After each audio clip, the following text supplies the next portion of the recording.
Welcome to Voice of Rockefeller, a place where silence is currency and thought is a weapon. You don't need motivation. You need to hear what no one else dares to say.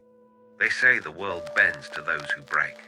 I tell you, truly, the world in its deepest, most profound sense bends to those who refuse to be broken, those who refuse to bend at all, not even within the secret chambers of their own minds. Most of you are but leaves on a swift current, tossed by every shift in the wind, every ripple in the water. You mistake fleeting discomfort for true pain, minor inconvenience for insurmountable obstacle, and the ephemeral whisper of public opinion for the immutable law of the cosmos. You react, you recoil, you flinch. And in that flinch, in that mere flicker of emotional response, you surrender your inherent power. You reveal the levers your adversaries may pull, the buttons they may press, the very chinks in the armor you mistakenly believe yourself to possess. This weakness, this raw, unbridled emotional transparency, it is not merely a disadvantage. It is the fundamental barrier to any lasting achievement, to any genuine command over your own destiny. It is the signature of the common man, the uninitiated, the one who will perpetually build sandcastles against the tide. By the time the final echoes of my words fade, you will have been gifted a new lens through which to perceive the tumultuous drama of human existence. You will grasp the subtle, yet utterly transformative, art of standing as a monument amidst a raging storm, not through sheer force of will, but through the calibrated mastery of your inner world. You will learn to cultivate an imperviousness, a quiet, formidable detachment that dismantles the very notion of being bothered, thereby unlocking a clarity of thought and an unwavering strategic resolve that few men ever attain. This is not about feeling less. It is about asterisk acting asterisk with deliberate, surgical precision, regardless of what you may feel. This is about transcending the ephemeral, building the unshakable. Consider, if you will, the nature of disturbance. What is it truly to be bothered? It is, at its root, a perceived disquiet, an external stimulus that disrupts an imagined inner equilibrium. A caustic remark, a market downturn, a political attack, a personal slight, an unexpected setback. These are but shadows and echoes. Their power is not inherent. It is conferred upon them by your internal reaction. The true sovereign does not grant such power freely. The first step toward this mastery is the profound realization that everything that seeks to bother you is, in essence, a request for your energy, a plea for your attention, a bid for your emotional currency. And a master of resources understands the sanctity of conservation. The common man, the one I spoke of earlier, operates under the delusion that his emotions are an authentic expression of his being. He wears them on his sleeve, his face a constant ledger of his inner turmoil. He believes this is strength or honesty. It is, in truth, an appalling vulnerability. Every flicker of anger, every shadow of worry, every tremor of insecurity, every surge of fleeting triumph, each is a broadcast, an open signal to the discerning eye. Your adversaries do not fear your anger, they welcome it, for it blinds you. They do not fear your worry, they will amplify it, for it paralyzes you. They do not fear your insecurity, they will exploit it, for it makes you pliable. And they certainly do not fear your fleeting triumph, for they know it often precedes arrogance, and arrogance always precedes a fall. To act as if nothing bothers you is not to become an automaton, devoid of feeling. It is to place a sentinel at the gates of your inner citadel, allowing observation but forbidding invasion. It is to feel the surge, yes, but to refuse the command to react. It is to hear the insult, but to refuse the reflex to retort. It is to witness the setback, but to refuse the impulse to despair. This disciplined non-reaction creates a void where others expect a volatile human response. And in that void, power accumulates. Imagine a room filled with clamor and noise, where one individual stands perfectly still, perfectly silent. The cacophony continues, but it loses its effect. Attention, drawn by the unusual, begins to shift. The silence becomes palpable, drawing the very consciousness of the room into its orbit. This, precisely, is the effect of cultivating an external composure that mirrors an internal fortress. When an accusation is hurled, and you offer a steady gaze, a measured breath, perhaps a slow, deliberate sip of water what transpires. The accuser, expecting a parry, a counterthrust, finds only empty space. Their energy, released with venom, dissipates without target. The momentum of their attack collapses. Their frustration, previously directed outward, now ricochets inward. And in that instant, you have not only disarmed them, you have begun to exert control over their emotional state without uttering a single word. You compel them to react to your stillness rather than you reacting to their noise. The power of stillness extends beyond confrontation. It profoundly influences your capacity for rational analysis. When the mind is a maelstrom of emotional static, clear vision is impossible. Decisions are born of impulse, not insight. Long-term strategy, the very fabric of empire building, requires an unwavering panoramic view, unimpeded by the dust of present grievances or the fog of future anxieties. The man who is perpetually bothered lives in a reactive present, forever patching holes, forever correcting course. The man who acts as if nothing bothers him lives in a timeless present, shaping the future with deliberate, unhurried strokes.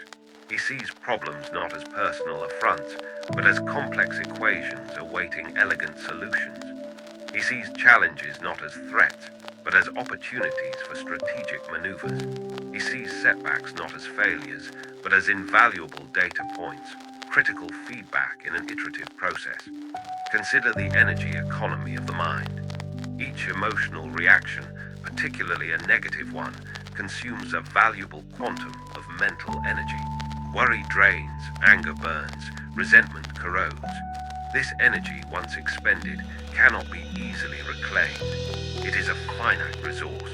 The truly powerful understand that their mental faculties are their most valuable capital.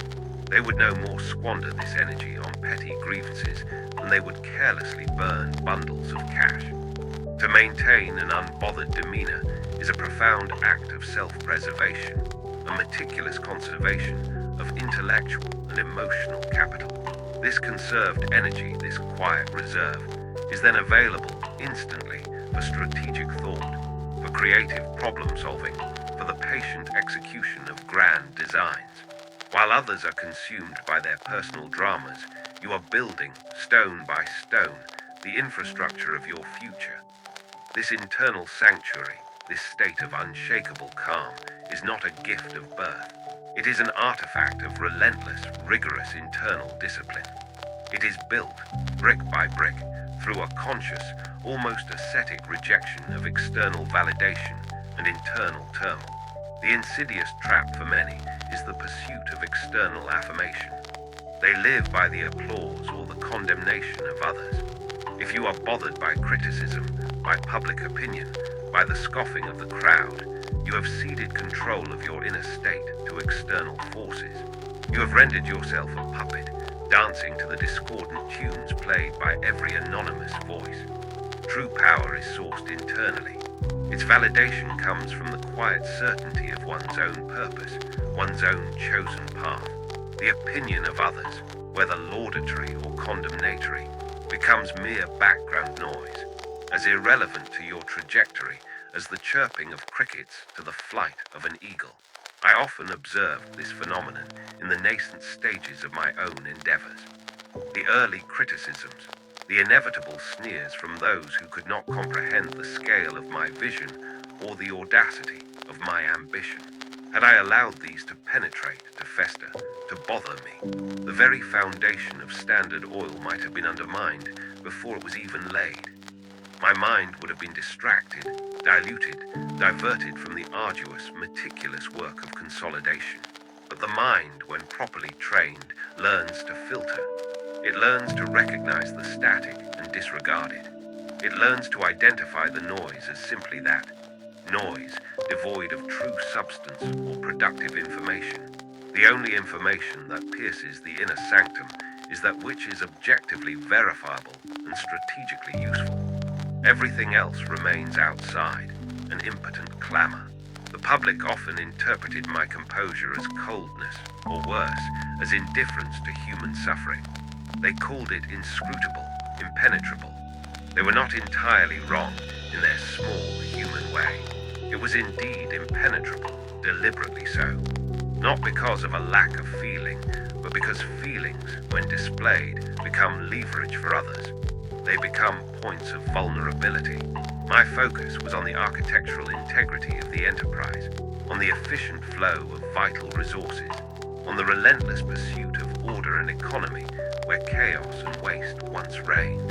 My feelings, whatever they might have been, were private, reserved for the confines of my own being, never permitted to bleed into the public arena or influence a critical business decision. This disciplined detachment was not born of cruelty. It was born of an absolute commitment to efficacy, to the grand design. Consider the immense, unrelenting pressure of building an empire. From the moment I conceived of a unified oil industry, I became a target. The world, in its fear and ignorance, resists consolidation. It prefers chaos, fragmented inefficiency, which it mistakenly labels freedom. But true freedom, I understood, was the freedom from that chaos, the freedom to build, to optimize, to bring order. And my pursuit of this order generated immense resistance. Public outcry against trusts, relentless legislative attacks, sensationalized journalistic campaigns, envious competitors resorting to every conceivable form of sabotage, physical, financial, reputational. Any one of these pressures, had I allowed them to bother me in the conventional sense, would have been sufficient to shatter a lesser man, to erode his resolve, to divert his focus, to ultimately break his spirit. Take, for instance, the relentless and personal attacks spearheaded by figures like Ida Tarbell. Her articles, published in McClure's magazine, painted a damning, intricate portrait of Standard Oil as a predatory, ruthless entity and me as its cold, calculating architect.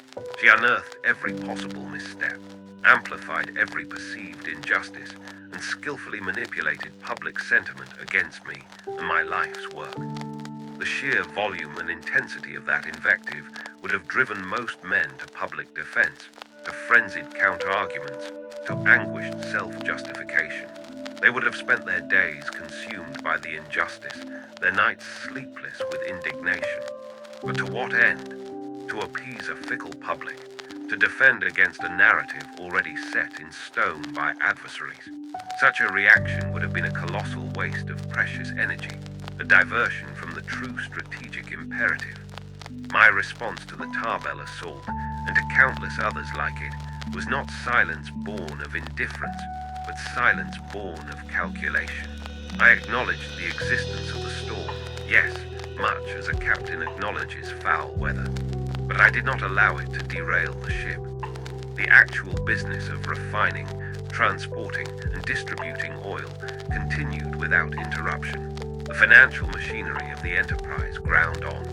While the public consumed the latest sensationalist condemnation, I was engaged in acquiring new pipelines, optimizing refinery processes, expanding markets, and meticulously structuring the organization for greater efficiency.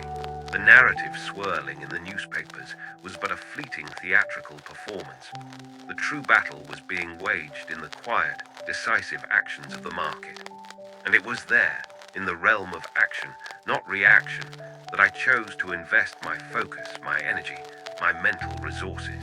Even during the dissolution suits against Standard Oil, culminating in the Supreme Court's monumental ruling in 1911, my outward demeanor remained consistent.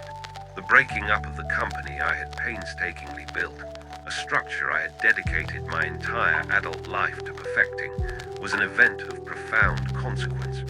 For many, it would have been a devastating blow, a public humiliation. Yet my public response was minimal, controlled. Internally, there was certainly analysis, strategic adjustment, but never a display of grief, never an outward sign of being crushed or defeated. Why?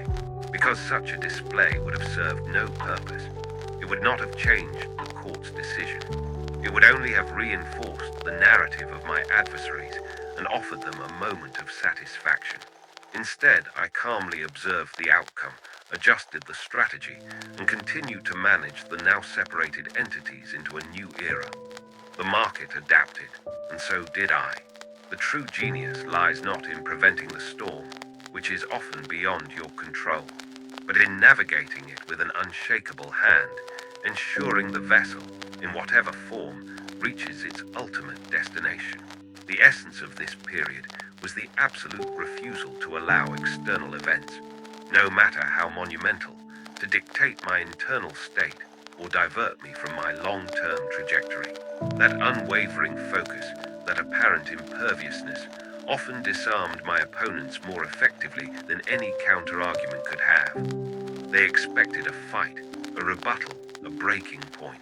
Instead, they met a calm, relentless force that simply continued. How then does one cultivate this profound inner stillness, this ability to act as if nothing bothers you? It is not a passive state you stumble upon. It is an active discipline, an internal martial art practiced daily. The first insight, the daily discomfort exercise, begins small. Deliberately expose yourself to minor annoyances and make it your conscious mission * not to react. The traffic snarl, the irritating colleague, the spilled coffee, the trivial criticism online. These are not obstacles. They are training grounds. When the sensation of irritation, of being bothered, arises, do not suppress it. That is a futile and unhealthy exercise. Instead, observe it. Feel the tightening in your chest, the quickening of your breath, the flush of heat. Acknowledge its presence. Say to yourself, perhaps, here is irritation. My body is responding to this event. Interesting. And then, consciously, choose * not to act * on that impulse. Do not lash out. Do not complain. Do not ruminate. Simply let the sensation be, like a cloud passing through the sky of your mind. It does not demand your intervention. It does not require your permission to exist, nor does it require your performance. The goal is to create a conscious gap, a microscopic pause between the stimulus and your habitual response. In that pause, you introduce the power of choice. With consistent practice, that pause will lengthen and your default reaction will shift from volatility to stillness.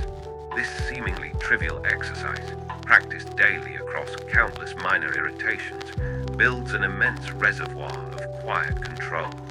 It is akin to building muscle incrementally. Each small non-reaction strengthens the sinews of your self-mastery. You are teaching your nervous system a new pattern.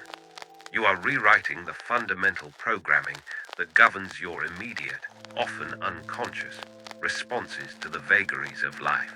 This deliberate, patient exposure to micro-annoyances serves as a daily calibration, a reminder that the locus of your emotional control resides entirely within you, not in the external circumstances. It builds a quiet confidence, knowing that trivial disturbances no longer hold sway over your peace of mind or your strategic focus. This is where true internal resilience is forged, not in grand, dramatic gestures, but in the quiet, persistent mastery of the mundane. The everyday bother becomes a crucible, and you are the alchemist turning leaden reactivity into golden equanimity. The second insight, the observer stance. This is a more profound application of the first. When a truly strong emotion arises, anger, fear, profound disappointment, even overwhelming elation, do not identify with it. Do not say, "I am angry." Instead, mentally step back. Imagine your consciousness lifting out of your immediate self and viewing the situation from a slight distance, as if you are watching a scene unfold on a stage, and the person experiencing the emotion is merely an actor, a character you are observing. Ask yourself, what is this feeling? Where did it originate? What chain of events, what external input triggered this particular manifestation? Is this feeling serving my highest purpose at this moment? Is it productive? Does it offer useful information beyond its raw intensity?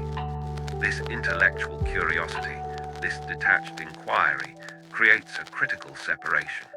It prevents the emotion from overwhelming your rational faculties and hijacking your decision-making process. The goal is not to eliminate feeling, a futile and undesirable pursuit. It is to externalize it, to analyze it as objective data, rather than being swept away by its current. Imagine yourself as a scientist studying a curious phenomenon within a controlled environment. The phenomenon is your emotion. You observe its duration, its intensity, its triggers, its effects. You catalog it, but you do not become it. You do not allow it to dictate your laboratory procedures. This practice gradually weakens the tyrannical grip of raw emotion. It transforms your internal landscape from a battleground into a controlled laboratory, where emotions are subjects of study, not masters. This detached stance allows for a profound understanding of your own internal mechanics, revealing the patterns and triggers that once held unconscious sway. It is charting the internal terrain, mapping the emotional currents, so you can navigate them with intent, rather than being shipwrecked by them. The third insight, the strategic pause. This is perhaps the most pragmatic and immediately applicable tool. Before you react to any asterisk perceived slight, any asterisk sudden piece of disquieting news, any surge of indignation or impatience, instill an unbreakable habit, the immediate and deliberate pause. Count to 10 slowly. Breathe deeply once, twice. If you are in conversation, simply maintain eye contact, perhaps nod slightly, and let the silence hang for a moment longer than feels comfortable. This is not about thinking of a clever retort. It is about creating a vacuum for the impulsive, often destructive reaction to dissipate. In that small window of stillness, your prefrontal cortex, the seat of reason and executive function, can re-engage. The amygdala, often called the reptilian brain that triggers fight or flight, will begin to quiet. The immediate, reflexive urge to defend, to attack, to flee, to complain. These primal impulses lose their potency in the quiet space of that pause. This pause is your sovereign ground. It is the moment you reclaim your volition. It empowers you to choose your response, rather than being condemned to a knee-jerk reaction. Often, simply the act of pausing will reveal that no reaction at all is the most powerful reaction. The pause transforms the impulsive victim into the strategic actor. It is the birthplace of all calm and deliberate action. This pause is not merely a cessation of speech or movement. It is a profound internal recentering. It allows the turbulent waters of immediate emotion to settle, revealing the deeper currents of clear thought beneath. It is the act of choosing asterisk thought asterisk over asterisk reflex asterisk, strategy over instinct asterisk. This discipline of the strategic pause, consistently applied, will create a fundamental shift in your default mode of operating, moving you from a reactive participant in life's drama to its quiet, deliberate architect. It is the moment where true self-possession begins. The fourth insight, redefine failure and insult. The very concepts of failure and insult are often the primary vehicles for being bothered. Yet these are merely labels, subjective interpretations, not immutable realities. A failure is not an indictment of your worth.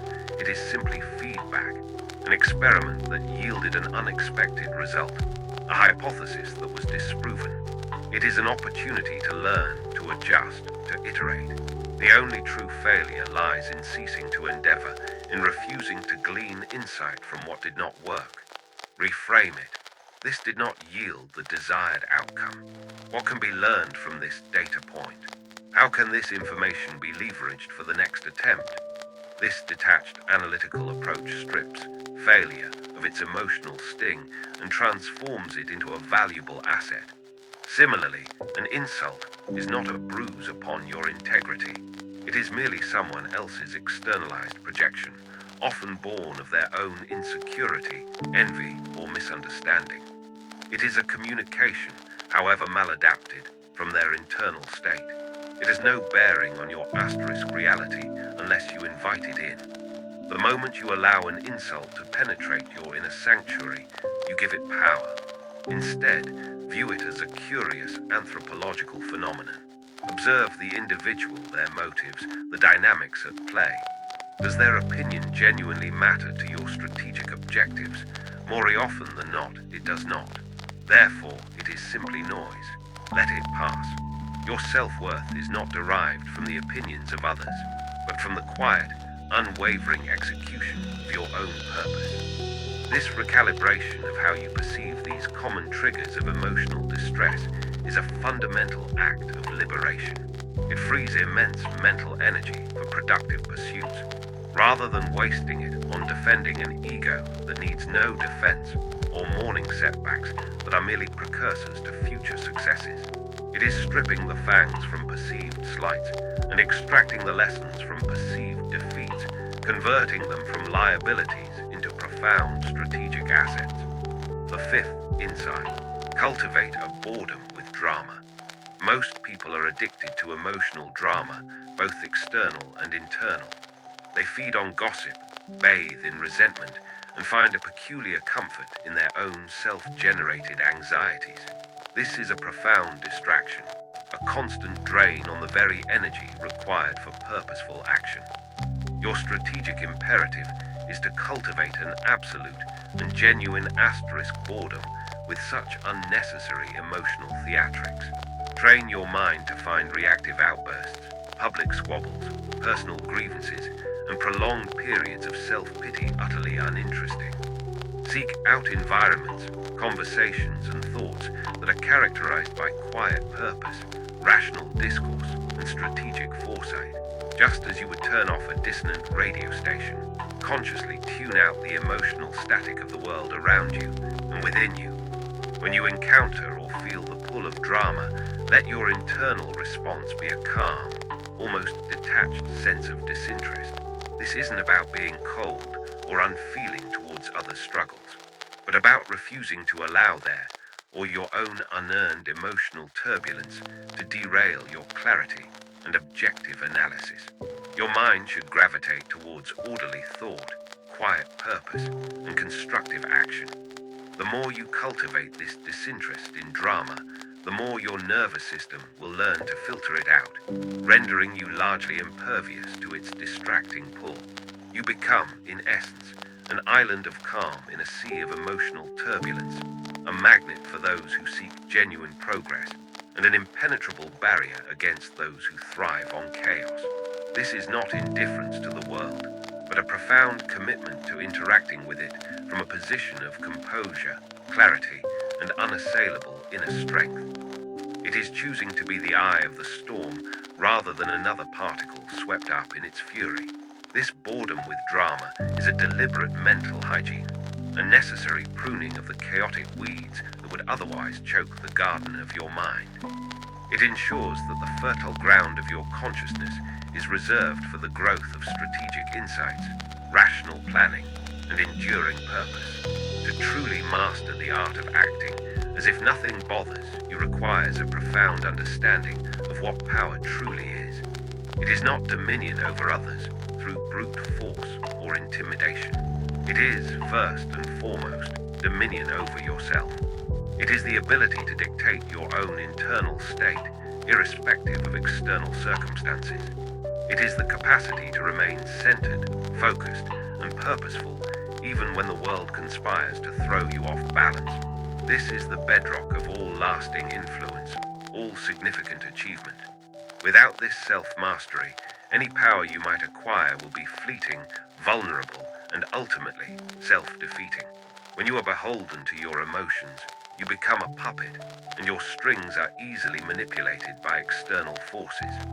When you transcend them, you become the puppet master, not just of your own destiny, but subtly, imperceptibly, of the narratives and actions of those around you. The world is inherently chaotic, filled with unpredictable variables, irrational actors, and constant, subtle currents of change. To expect it to conform to your comfort or your desires is a fool's errand. The wise man, the man who builds enduring structures, understands that his primary task is not to control the external world, which is largely uncontrollable, but to control his asterisk response asterisk to it. He becomes the immovable object in the face of irresistible forces, not through stubborn refusal, but through intelligent adaptation and an unwavering core. While others are consumed by the emotional narrative of the moment, the triumph, the outrage, the despair, you will be operating on a different temporal plane. You will be thinking in decades, not days. You will be seeing the underlying patterns, the deep currents, rather than merely the surface choppy waters. This expanded temporal perception is a direct result of emotional detachment. When you are not consumed by the immediate feeling, your mind is free to roam, to connect disparate bits of information, to imagine the future with uncanny precision. This is the strategic advantage of the unbothered. The journey to this state is not a one-time revelation, it is a lifetime's work. There will be moments, perhaps many, where the old impulses resurface, where the emotional current threatens to pull you under. This is not failure. It is merely evidence that the old habits, deeply ingrained, are powerful. But each time you consciously choose the pause, choose the observer, choose the detachment, you strengthen the new neural pathways. You reinforce the new understanding. You build the internal muscle. Over time, the effort becomes less arduous. The stillness becomes more natural. The quiet mind becomes your default setting. Consider the metaphor of a great stone monument. It stands against the elements, the wind, the rain, the eroding touch of time. It does not flinch from the storm, nor does it celebrate the sun. It simply asterisk is. Its power lies in its immutable presence, its unwavering form. This is your aspiration, to become a monument in the turbulent landscape of human endeavor. Your presence becomes defined by its unwavering composure, your decisions by their unwavering clarity, your trajectory by its unwavering purpose. The world will learn that your emotional state is not for sale, not for rent, not subject to the whims of circumstance or the machinations of others. This is the profound, unsettling power of the truly unbothered individual. This mastery will not make you loved by all. Indeed, some will find your composure unnerving, your lack of predictable emotional response disorienting. They prefer the common currency of emotional vulnerability. But you are not seeking adoration. You are seeking efficacy. You are not seeking comforting camaraderie. You are seeking enduring impact. And those who understand the true architecture of greatness, those who possess a similar quiet ambition, will recognize you not by your words of self-aggrandizement, but by the profound silence that emanates from your unwavering core. They will see in you a kindred spirit, a fellow architect of destiny. So I leave you with this chalice, filled not with easy answers, but with a stark, potent truth. The external world will always present a flurry of events, a torrent of opinion.